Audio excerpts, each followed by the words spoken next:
All right, so we got some news on Daredevil Born again here, and this is from a recent interview with Brad Winterbaum here, who is the head of streaming, television, and animation there over at Marvel Studios.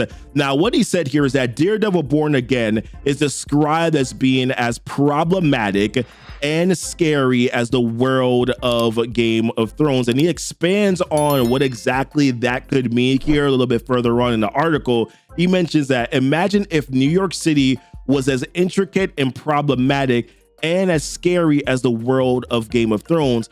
All these forces vying for control, and it can be really hopeful at times and really violent at times, dark, but also there's light at the end of the tunnel if you could just fight for it. And I'm not surprised considering who they're bringing into the series, right? We know that some characters have already been confirmed, and there's some that we're waiting to see, you know, that are going to be joining the series here. We know that Wilson Bethel, who's going to be playing Benjamin Poindexter here, who is Bullseye. We also know that John Bernthal is coming back to play the Punisher, and my goodness, I love the Punisher series here. We know that Fisk is going to be in this series as well, going to be playing the Kingpin of Wilson.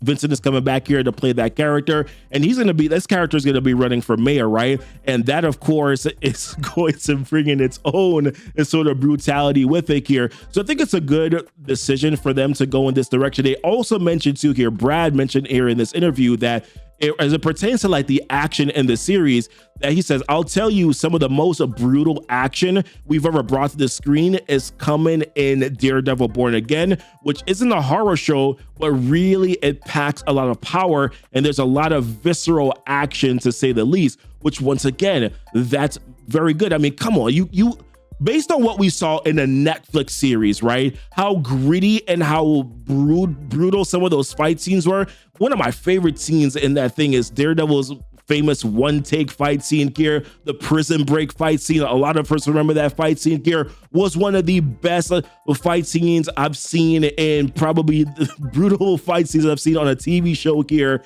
in the history of TV shows. I loved it so much, you know, watching that here. So it's good that they're kind of bringing that sort of activity back. Now, this is supposed to land here on Disney Plus next year, right? I think, if I'm not mistaken. Yeah, they mentioned it's supposed to be coming back here on Disney Plus in March of 2025. And I'm looking forward to it. I want to know, though, who are going to be some of the other characters that are going to play a part here. I know that, so they mentioned that Margarita Levieva is going to be in the series here. Now, Margarita, she is Heather Glenn. She's going to be playing Heather Glenn, which is a one-time girlfriend here of Matt Murdock in the comics.